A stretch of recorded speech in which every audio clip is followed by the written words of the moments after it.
Here are some concrete facts to confirm these words. Republic of Adygea, on the night of January 21, 11 civilians, including 2 children, were injured when a Ukrainian UAV struck a residential area in the Takhtamudaevsky district, causing a fire in an apartment building and a parking lot.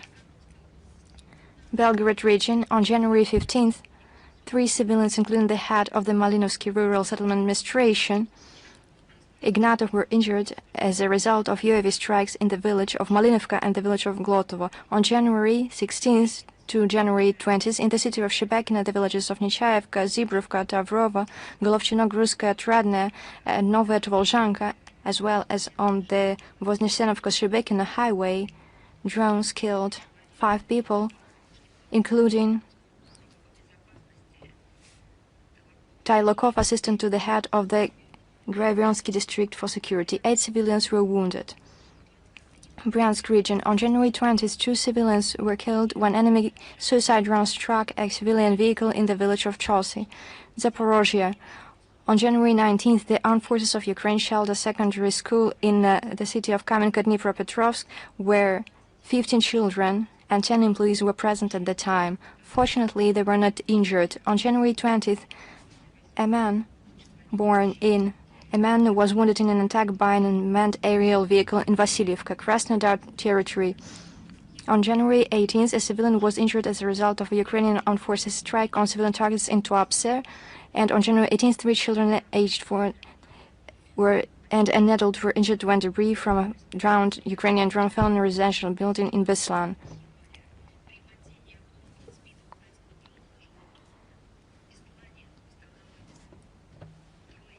Three children were injured in this attack in Beslan. 3 children aged 4, 9, and 11. Can you imagine it? In Beslan, in North Ossetia, Alania, as well as an adult. Kherson region, on January 15th, 2 employees of the state pharmacy chain who were delivering vital medicines to a pharmacy in the city of Polokhy were killed by an enemy UAV attack on a civilian vehicle in the vicinity of the village of Basan on January 16th. By a drone on a private house in the village of Radansk, a man was killed. On January 18th, in villages of Tavri and Vinogradova, 2 civilians were injured by Ukrainian armed forces shelling. On January 19th, a man was killed by a UAV strike in the city of Alyoshki. According to the Investigative Committee of Russia, 445 people were killed and 553 were wounded as a result of the attacks in the Kursk region. The statistics presented by the Investigative Committee indicates this. Can you imagine? This is what the armed forces of Ukraine did there and what they do practically every day in different regions of our country against, I would like to reiterate, civilians, children, women, employees of the social field. They deliberately target them. Once again, according to the Investigative Committee information, in the Kursk region, 445 people were killed and 553 were wounded.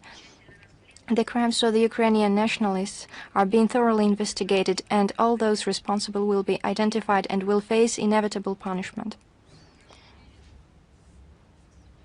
With facts and with data, with actualized information, there will be a briefing by Ambassador at Large of the Foreign Ministry of Russia on the crimes of the Kiev regime, Rodion Miroshnik, on January 30th at 11 a.m. It will be held at the press center of the Russian Foreign Ministry and will be dedicated to the criminal acts of the Kiev regime in 2025. We will provide all the relevant information rapidly. We draw the attention of the international organizations. Rodion Miroshnik, in a week, will present a large report in the form of a briefing and speak on horrific trials civilians are going through due to Kiev regime's actions, deliberate actions, planned actions of the neo-Nazi Kiev regime. Summary statistics and facts will be presented, confirming the Kiev regime's systematic violations of the norms and principles of international humanitarian law, as well as testimonies from victims and other documentary and visual evidence of the terrorist nature of the regime of Zelensky. Sometimes my voice shakes when I have to speak on these actions taken against children, on the number of victims.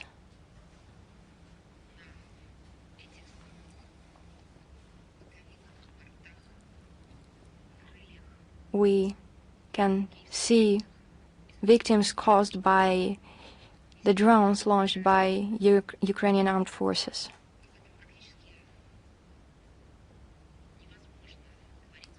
It is impossible to speak about this calmly.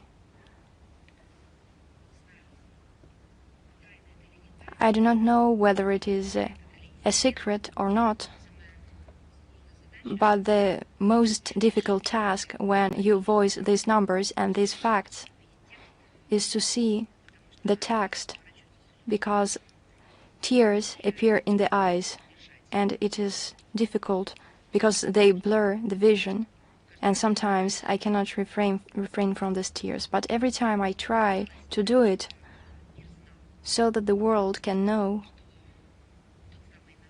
that this Nazism that allegedly was defeated 80 years ago, once again it raises its head. Now it is hiding behind words about alleged democracy, freedom, allegedly national identity in Ukraine. In reality, this is nothing but a shadow, but a mask. This is just dust that is thrown in the eyes of everyone, so that nobody can take note of the essence, the Nazi essence of what happens when for language, for nationality, people are being killed, people are being persecuted, and they do everything so that there is nothing left on the ground of those who they are fighting ideologically. In spite of the intolerable pain that the population, the people are suffering, that lose their relatives, bury their children, we still advance, and our law enforcement agencies, no matter how difficult it is, including from the psychological point of view, sometimes you think whether you need to apply the law, whether you need to follow the letter of the law. Sometimes there is a thought, maybe it would be easier to just engage in vengeance and put everyone under trial without thinking of law. But even so, overcoming this temptation, the agencies investigate, they pass the cases to the tribunals and courts, and then decisions are made. Russian law enforcement agencies continue to bring Ukrainian war criminals and foreign mercenaries to justice. The investigation into the case against the commander of the 138th Anti-Aircraft Missile Brigade of the Armed Forces of Ukraine has been completed, Nikolai Ziman, on January 25, 2024. 2 years ago, militants of the Kiev regime using the American Patriot air defense system over the Belgorod region shot down a Russian Air Force Il-76M aircraft. All the world was shocked. The number of Kiev regime crimes is countless, but this crime was very shocking for everyone, including in Ukraine. All those on board of the plane, 6 crew members, 65 Ukrainian prisoners of war who were being transported to the exchange point, and 3 officers accompanying them were killed. Nikolai Diman has been placed on an international wanted list. A criminal case has been sent to court against the head of the Yelizavetgrad, formerly Kirovograd detention center, Roman Chebanenko, who is accused of mistreating 18 Russian prisoners of war and intentionally causing serious harm to their health. From March to August of 2022, he also has been placed on the international wanted list. British mercenary Reginald Francis Steele, who participated in combat operation as part of the armed forces of Ukraine, has been sentenced in absentia to 13 years in prison. He has been placed on an international wanted list. This is the scale of crimes committed by Ukraine. On January 14th, during a press conference in Brussels, European Commission President Ursula von der Leyen announced proposals to use a credit loan to Zelensky regime for 2026-2027. The amount is 90 billion euros in the form of a joint loan from EU countries. She proposed allocating 60 billion euros. Where do you think? No, it will not be allocated towards supporting democracy or rebuilding economy. Neither is it for the social sector. 60 billion euros will be sent to Kiev to address Kiev's military needs. As Ursula von der Leyen explained, Ukraine is at war with Russia, and they will spare no funds nor no money for this purpose. 30 billion euros will be assigned to the budget support of Kiev. What does that mean? A very interesting wording, budget support. Not the social field, not the economy field, not the construction of new plants, it is not about job creation. There will be no new schools opened or museums or theaters or universities. They will not have this money.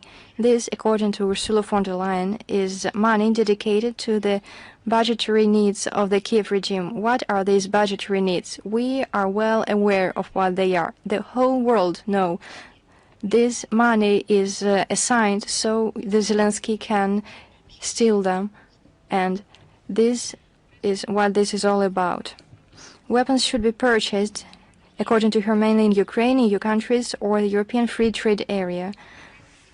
The reasons are not hidden by her. This is a direct quote. This is a lot of money, said Ursula, and it should give us additional benefits in the form of job creation and strengthening our military-industrial base. Job creation with blood money. Job will be created at the expense of children, of people being killed. This is what these jobs, new jobs, will be about. The pragmatism of calculating Europeans is not a form of pragmatism, it is cynicism, and as noted in expert circles, it may negatively affect the interests of the Kiev regime, which previously asked sponsors to cover the budget deficit in 2026 of about $60 billion. The Kiev regime should not be given money. You should teach the Kiev regime to stop stealing, but it would be impossible because somebody is covering this thievery up.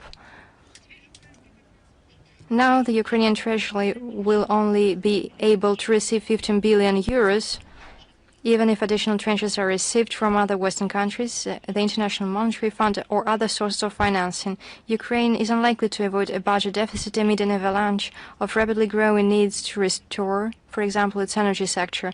However, the dire situation of Vladimir Zelensky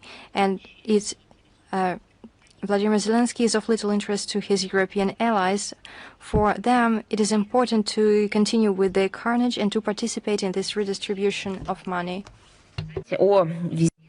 And I would like to mention the visits to Ukraine by Western curators of the Kiev regime, who talk so much about peace, who have discussed peace so much. So let us see what they discussed there. On the 12th, 13th of January, Norway Foreign Minister